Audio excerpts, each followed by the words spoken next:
نقول لك استثناء فقرة تريد prendre le partage هذيك لازم تحلي دوكيمون واحد بتاع تقصد بفترة فون نقول نجلسقوا هنا لا حلي دوكيمون واحد نقفل أكثر مين هذا روح لدوكيمون تاعك هنا حاجة خلي غير الدوكيمون يتحقق أو في زوج يتحقق خارجين في جزء ان طون لا ورا بعضها خارج الحل الاول صح من بعد تكملي الحل الجديد دونك هذا نقص اوكي جي كومبري درك ديري اريتي زيدي عادي بارطاجي درك هذا هو تدير لا بوندي اللي خضرا يعني اوكي بروبليم لكن اذا صفرا حكينا باللي عندك بوز واش معناتها تعودي تحل في دير دوكيمون يقول لي يدير لك كومبوز اوكي هاي ربي يعيشك ميرسي بوكو اخويا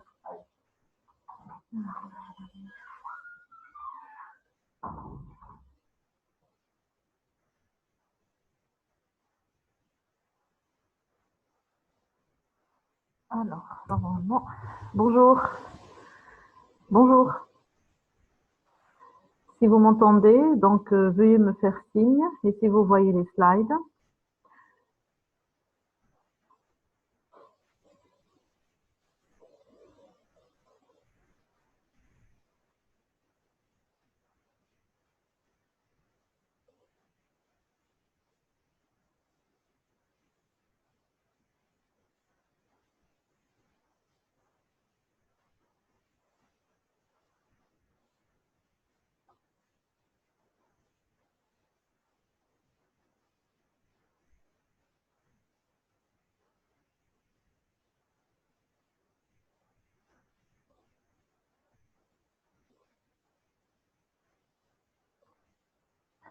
Si vous m'entendez, faites-moi signe s'il vous plaît. Parfait. Donc, la séance de l'après-midi, on va essayer d'enchaîner par rapport à ce qui a été fait avec le professeur Mhennaoui. On va faire d'autres TD ensemble.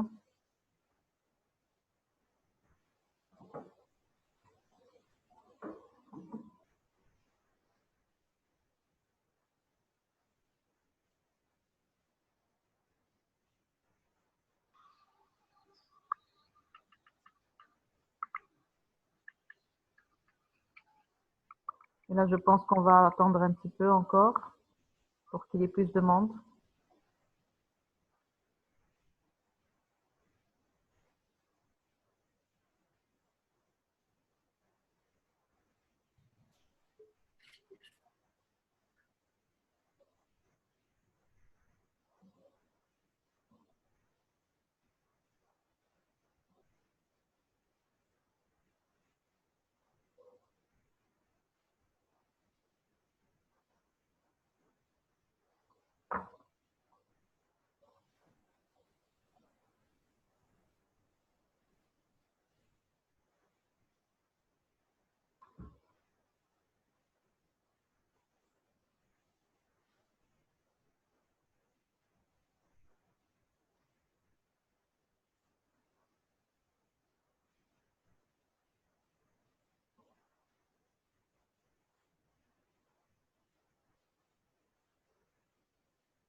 Oui, ça.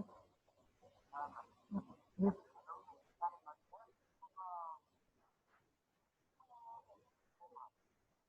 D'accord.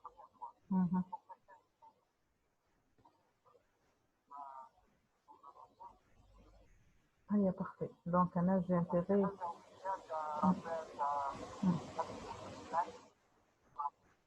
Oui.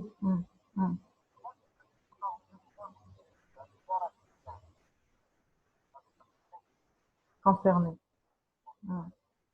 D'accord. Donc,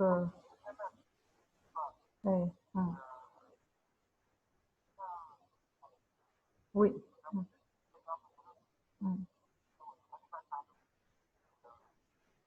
لا حنبدا في الكونفérence تاع l'externe. Merci beaucoup en fait. Allez, bon courage خويا.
On va attendre encore un petit peu pour qu'il y ait un peu plus de monde.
Alors, vous allez avoir TD avec le professeur Genoni.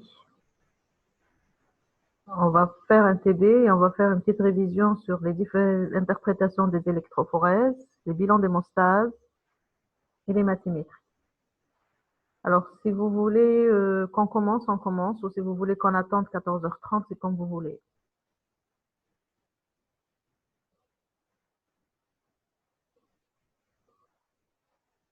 Est-ce que vous voulez qu'on commence ou qu'on attende encore 14h30?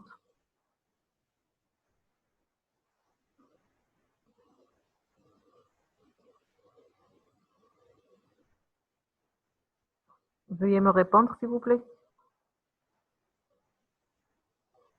D'accord. Donc, on va commencer. Donc, aujourd'hui, on va voir ensemble, comme on a fait hier, donc un petit cas clinique afin qu'on maîtrise mieux le raisonnement et après, on va faire des petits exercices. Alors, je vous donne l'énoncé. Il s'agit d'une patiente âgée de 13 ans qui consulte pour un syndrome anémique sur des ménarches hémorragiques. Aux antécédents personnels, on note la notion de saignement prolongé après des plaies de section. À l'examen clinique, on retrouve un état général conservé, une pâleur cutaneo-muqueuse, une tension artérielle à 12,8, le pouls est à 80 pulsations par minute et on a des hémorragies génitales. À l'NFS, on a une anémie sévère avec un taux d'hémoglobine à 6 grammes par décilitre, microcytaire normochrome, régénérative. Alors, quel diagnostic j'ai mis au singulier? Évoquez-vous et quels sont vos arguments? Avant d'aller répondre directement, on a dit qu'il faut faire d'abord une analyse de l'anamnèse et qu'il faut faire un regroupement syndromique. Alors, qu'est-ce qu'on a? On a une jeune fille déjà, aux antécédents personnels de saignement après des plaies de section, donc il y a une histoire hémorragique. Elle présente actuellement un syndrome hémorragique fait de ménarche hémorragique, donc d'hémorragie génitale, et elle a un syndrome anémique, étant donné qu'elle a une pâleur cutaneo-muqueuse. Donc, la patiente présente un syndrome anémique et un syndrome hémorragique muqueux. Le syndrome anémique est bien toléré, on a une bonne tension et on a un bon pouls. Voilà, donc avant de commencer à évoquer des diagnostics, il faut faire une analyse de l'anamnèse et un regroupement syndromique. Alors, quand vous évoquez un diagnostic, il faut toujours donner les éléments pour et les éléments contre. Alors, le premier diagnostic à évoquer, bien sûr, c'est probablement une maladie comme on a fait hier. On a raisonné dans le sens qu'il y a une histoire personnelle hémorragique, donc il s'agit probablement d'une maladie hémorragique constitutionnelle, étant donné que c'est apparu depuis déjà le jeune âge. Elle a 13 ans et elle a déjà une histoire hémorragique, d'une part. D'autre part, il s'agit d'hémorragie muqueuse. Qu'est-ce qui donne des hémorragies muqueuses? C'est les troubles de l'hémostase souvent primaires et c'est soit les thrombopathies, soit la maladie de Van Willebrand. Donc, j'ai mis le diagnostic au singulier. Donc, il s'agit probablement d'une maladie de Van Willebrand. Pourquoi? Quels sont les arguments pour?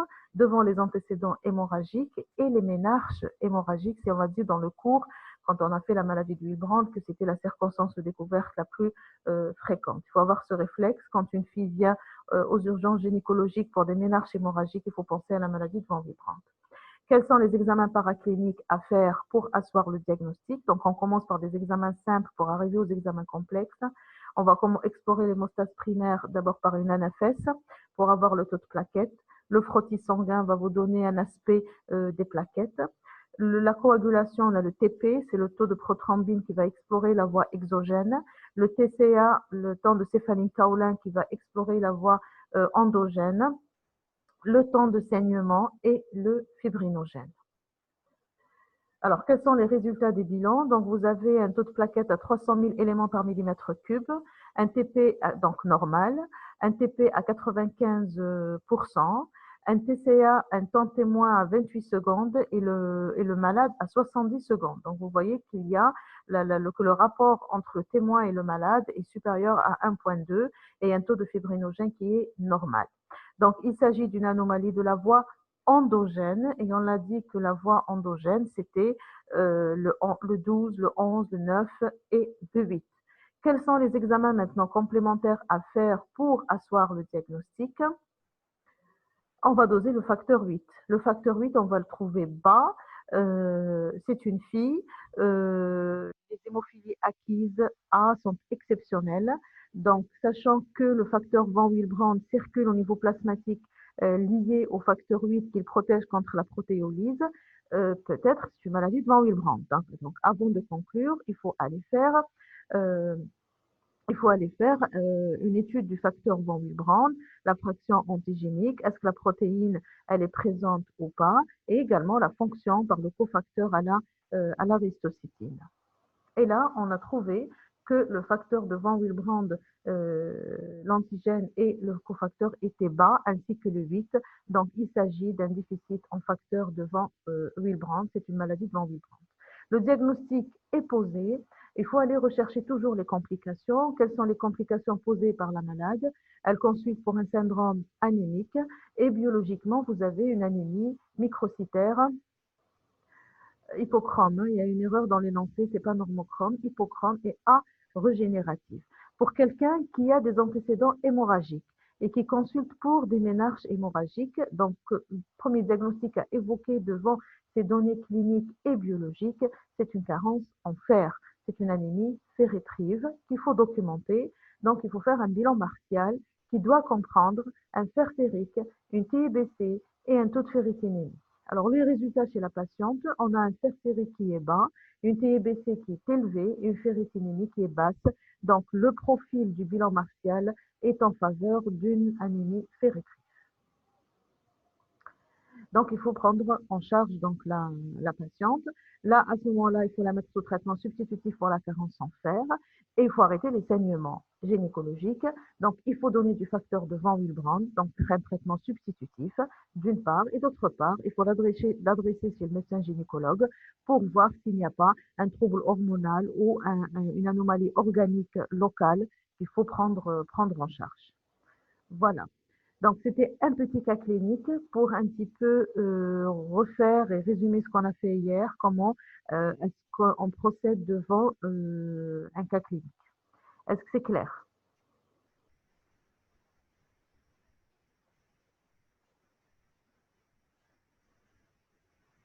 Parfait. Donc, on va enchaîner maintenant et on va voir ensemble des interprétations de certaines électrophorèses. Comment vous allez apprendre à interpréter des électrophorèses. Alors, le TD d'aujourd'hui, c'est un TD général de révision générale. Hein, c'est le dernier TD que vous allez avoir en hématologie. Vous allez finir le module d'hématologie normalement aujourd'hui. Alors, je vous donne les résultats d'électrophorèse. Vous avez une électrophorèse qui donne un taux d'hémoglobine A1 à 15%, un taux d'hémoglobine A2 à 4%, un taux d'hémoglobine S à 61% et un taux d'hémoglobine F fœtale à 20%. On va vous dire interpréter les résultats de cette électrophorèse. Donc, la première étape à faire, il faut aller regarder les différentes fractions d'hémoglobine. Est-ce que ce sont des fractions normales, habituellement présentes si un sujet sain, ou est-ce qu'il y a une hémoglobine anormale? L'hémoglobine A1, c'est une hémoglobine normale. L'hémoglobine A2, pareil. L'hémoglobine fœtale, oui, c'est une hémoglobine normale, mais j'ai ici une hémoglobine S, donc j'ai une hémoglobine anormale. Donc déjà, dans l'identification des différentes fractions d'hémoglobine. À côté maintenant, il faut aller regarder les pourcentages. Quels sont les taux de ces hémoglobines? Vous allez toujours regarder l'hémoglobine la plus majoritaire, la plus importante. Ici, c'est l'hémoglobine S à 61%. Elle a un taux majoritaire, donc il s'agit probablement d'un syndrome drépanocytaire majeur. L'hémoglobine S est majoritaire. Après cela, les syndromes drépanocytaires majeurs, il faut les identifier. On a les SS, les S-bêta+, les S-bêta 0 et les SC. Qu'est-ce qu'il faut regarder en second? Il faut regarder l'hémoglobine A2. La A2 ici, elle est à 4%. Elle est supérieure à 3,3%. Quand est-ce qu'on a ça? C'est quand on a un trait thalassémique. Donc, il s'agit probablement d'une thalassémie. Maintenant, est-ce que c'est une S-bêta 0 ou est-ce que c'est une S-bêta+? Qu'est-ce qui fait la part des choses? C'est la présence ou non de l'hémoglobine A1 minoritaire. Ici, vous avez une A1, elle est là. Ça veut dire qu'il y a une production de chaîne bêta. Donc, c'est une S-bêta plus thalassémie, étant donné que la A1, elle est présente et elle est minoritaire. Donc, jusque-là, on a le diagnostic, c'est un syndrome drépanocytaire majeur, une S-bêta plus thalassémie. La présence de l'hémoglobine fœtale est normale chez un patient drépanocytaire et elle a un rôle protecteur, donc elle lutte contre la polymérisation de l'hémoglobine S et le taux est variable, il peut aller de 0 à 20%. Donc, il s'agit pour ce patient d'une S-bêta plus thalassémie. Suivante électrophorèse. Si vous avez des questions, vous les posez au fur et à mesure, s'il vous plaît. Alors, vous avez une hémoglobine S à 87%, une A2 à 3% et une F à 10%. Comment on va interpréter? De la même manière. Je vais regarder les différentes fractions d'hémoglobine. Est-ce qu'elles sont normales ou pas? Alors, j'ai de l'hémoglobine A2 qui est normale, j'ai l'hémoglobine F qui est normale, et j'ai l'hémoglobine S, c'est une hémoglobine anormale. Donc, il y a une anomalie ici de l'hémoglobine. Je vais regarder à côté les pourcentages. Alors, je regarde le pourcentage le plus important, qui est l'hémoglobine S, elle est à 87%. Donc, il s'agit déjà là d'un syndrome drépanocytaire majeur à cette étape. Ensuite, les syndromes drépanocytaires majeurs, il faut les identifier. Pour les identifier, je vais regarder la A2. La A2, elle est à 3%, elle est inférieure à 3,3%. Je n'ai pas de A1. Donc, il s'agit d'un syndrome drépanocytaire majeur et probablement une forme homozygote. C'est une SS. Je n'ai pas de A1 et ma A2, elle est normale. Et je n'ai pas de C. Voilà. Donc, devant le fait que l'hémoglobine S est majoritaire, devant le fait que la A2 est normale et devant le fait que la A1 est absente, il s'agit probablement d'une drépanocytose homozygote. Le fait qu'il y ait une hémoglobine fœtale à 10%, tant mieux pour le malade, ça va jouer un rôle protecteur.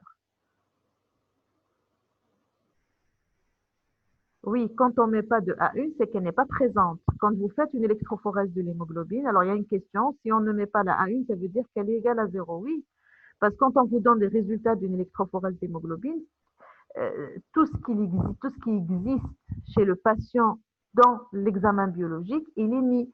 Tout ce qui n'existe pas, il n'est pas mis. Ça veut dire qu'elle n'est pas présente. Est-ce que c'est clair? Donc, pour ce patient-là, il s'agit d'un syndrome drépanocytaire majeur et il s'agit d'une forme homozygote. Troisième électrophorèse d'hémoglobine, vous avez une A1 à 15%, vous avez une A2 à 3,6% et vous avez une F à 81%. Alors, je vous donne une fraction de seconde pour réfléchir.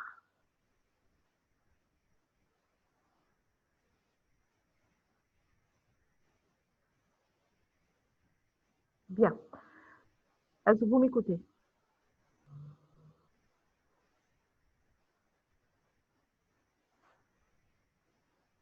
Parfait. Donc, comment on va interpréter? De la même manière. J'ai des résultats, je vais voir les différentes fractions d'hémoglobine présentes. Qu'est-ce que j'ai? J'ai de la A1, elle est normale. Le fait qu'elle soit présente est normal. On n'a pas encore regardé le taux. J'ai de la A2, c'est une hémoglobine normale. J'ai une F, c'est une hémoglobine normale. Maintenant, je vais regarder le taux. Je regarde toujours le taux le plus important en premier. Alors, qu'est-ce qui est le plus important? C'est la F, elle est à 81%. Elle est majoritaire. Quand est-ce que j'ai une F majoritaire? J'ai une F majoritaire quand j'ai un syndrome thalassémique. On est d'accord? Soit une thalassémie majeure, soit une thalassémie intermédiaire. Je vais regarder après l'hémoglobine A2. La A2, oui, elle est à 3,6%, elle est supérieure à 3,3%. Donc, elle est un petit peu supérieure à 3,6%. Il y a le trait thalassémique qui est là. Donc, il s'agit d'un syndrome thalassémique, soit une thalassémie majeure, soit une thalassémie intermédiaire. Et la bêta-thalassémie, il y en a deux. Il y a la bêta 0 et la bêta plus. Si j'ai une petite portion du gène bêta qui est fonctionnelle, je vais avoir une bêta plus thalassémie et je vais avoir de la A1 minoritaire. Si je n'ai pas du tout de gène bêta qui est produit, je vais avoir une bêta 0 thalassémie. Ici, vous avez de la A1 qui est présente et elle est à un taux de 15%. Donc, il s'agit d'une bêta plus thalassémie. Mais l'électrophorèse de l'hémoglobine ne vous permettra pas de faire la part des choses entre une thalassémie majeure et une thalassémie intermédiaire. Ça, on l'a fait dans le cours de la thalassémie. Pourquoi? Parce que la différence, c'est une définition purement clinique. Ce qui fait la part des choses, c'est le fait que le syndrome anémique ne soit pas aussi sévère dans la thalassémie intermédiaire que dans la thalassémie majeure, que le taux d'hémoglobine en moyenne dans l'intermédiaire varie entre 7 et 10 grammes par décilitre, ce qui permet aux malades de vivre le plus normalement que possible avec ce taux d'hémoglobine en dehors d'un programme transfusionnel et que certaines complications. Mais l'électrophorèse de l'hémoglobine est la même. On ne peut pas faire la part des choses entre une thalassémie intermédiaire ou majeure sur l'électrophorèse de l'hémoglobine. Est-ce que c'est clair? Donc, il s'agit soit d'une thalassémie majeure ou d'une thalassémie intermédiaire. Il n'y a pas de questions jusque-là?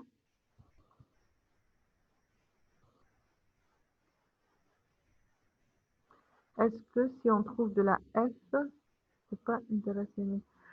Attention, attention, pour interpréter l'hémoglobine fœtale, le taux d'hémoglobine fœtale, normalement après l'âge de 6 mois de vie après la naissance, l'hémoglobine fœtale n'est plus retrouvée dans l'électrophorèse de l'hémoglobine. Hein. C'est un sujet normal. Chez un sujet normal, à partir de l'âge de 6 mois, l'hémoglobine F n'est plus retrouvée sur l'électrophorèse de l'hémoglobine du patient. Si on la trouve, ce sera sous forme de traces. Mais chez ce patient, vous êtes en train de voir que la F est majoritaire. C'est une électrophorèse de quelqu'un. Tout ce que je vous donne ici, c'est pas le inférieur à 6 mois. Hein, c'est après 6 mois de vie. C'est pour avoir un diagnostic. Bien sûr, si c'est une électrophorèse à la naissance, je ne la prends pas en considération. Donc, les électrophorèses, il faut les refaire après 6 mois de vie. Après 6 mois de vie, après cet âge-là, vous avez une électrophorèse. La réalité de la chose, l'électrophorèse comme celle d'un adulte, qui va rester telle durant toute la vie du patient, étant donné que c'est génétiquement déterminé. Bien, autre électrophorèse. Alors, vous avez un taux d'hémoglobine A1 à 89,5%, la A2 à 2,5% et la S à 8%. Allez, fraction de seconde, réfléchissez et on le fait. Donnez-moi un diagnostic. Écrivez-moi un diagnostic comme ça. Même si c'est faux, on corrigera ensemble. Pour voir si vous êtes en train de raisonner comme je le veux ou pas.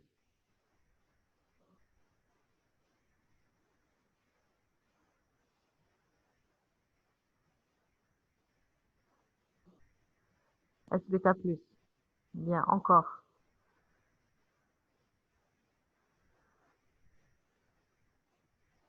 Bien. Alors, c'est bien de faire des erreurs. Quand on fait des erreurs, on apprend. Très bien. Drépanocytose.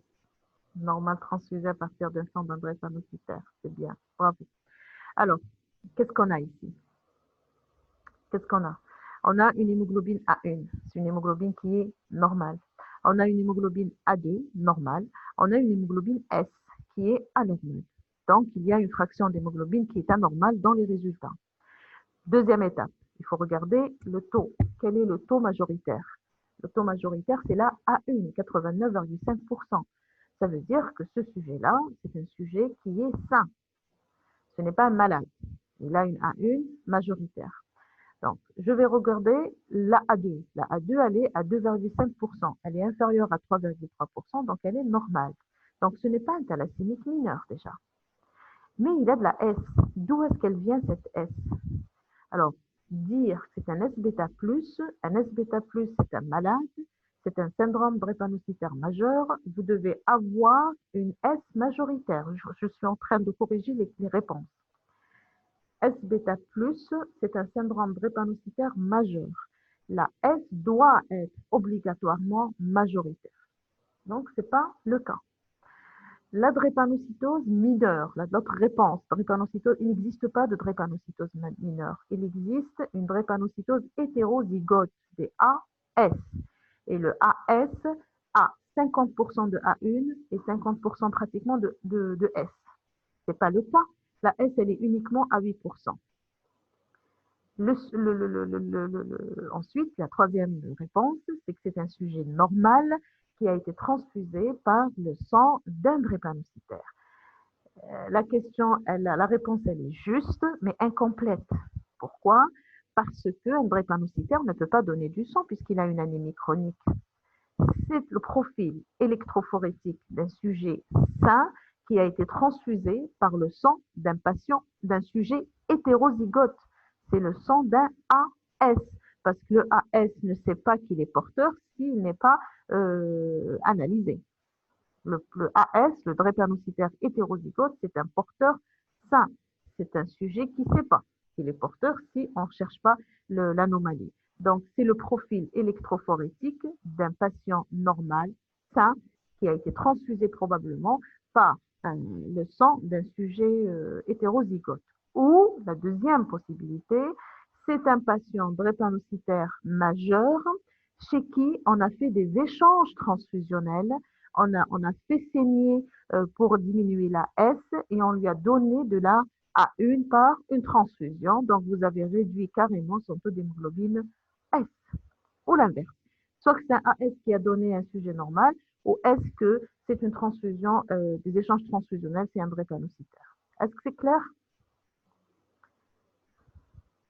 Il n'y a pas de point d'interrogation. Parfait, c'est bien. Alors, cinquième électrophorèse.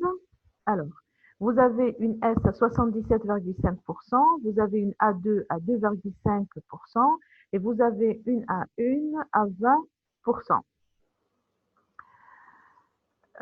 Une fraction de seconde, réfléchissez et on le fera.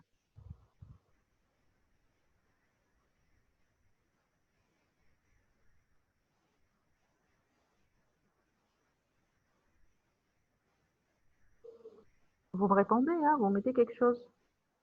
À quoi vous pensez?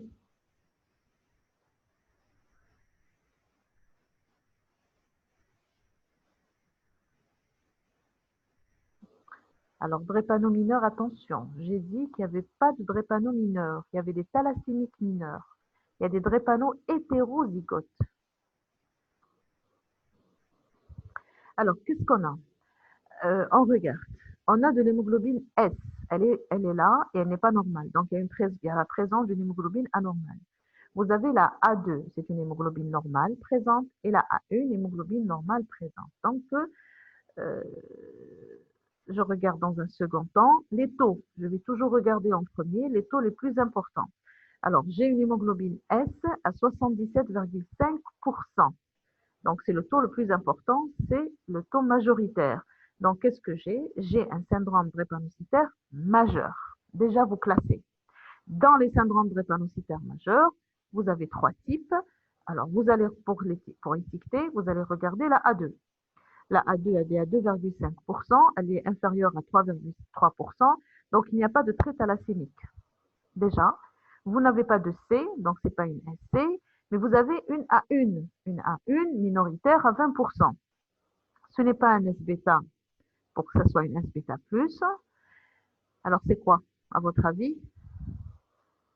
Alors, c'est un patient drépanocytaire majeur qui a probablement été transfusé.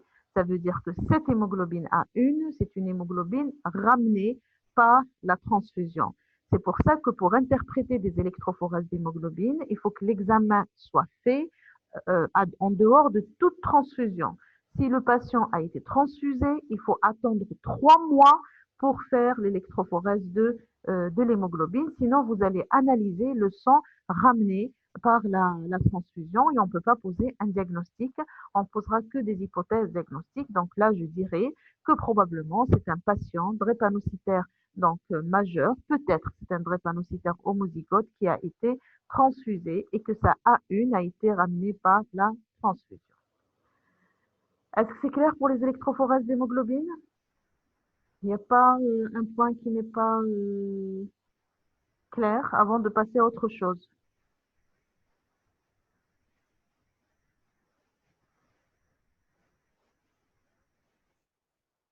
C'est OK.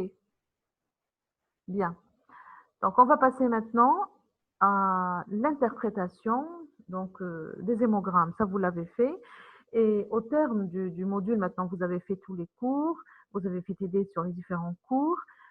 Quand vous allez regarder une FNS, vous allez déterminer, donc, par exemple, pour la lignée rouge, on va parler principalement de la lignée rouge, étiqueter une anémie par ses constantes hématométriques et ainsi également sur le taux de réticulocytes, il y a des diagnostics qui vont sortir comme ça. Donc, c'est clair, c'est des tiroirs qui vont sortir et ensuite, vous allez demander des examens paracliniques pour confirmer ou infirmer ces diagnostics. Alors, si vous avez une anémie microcytaire hypochrome A régénérative, à quoi vous devez penser en premier? Allez-y, écrivez-moi n'importe quoi. Anémie microcytaire hypochrome A régénérative. À quoi on pense?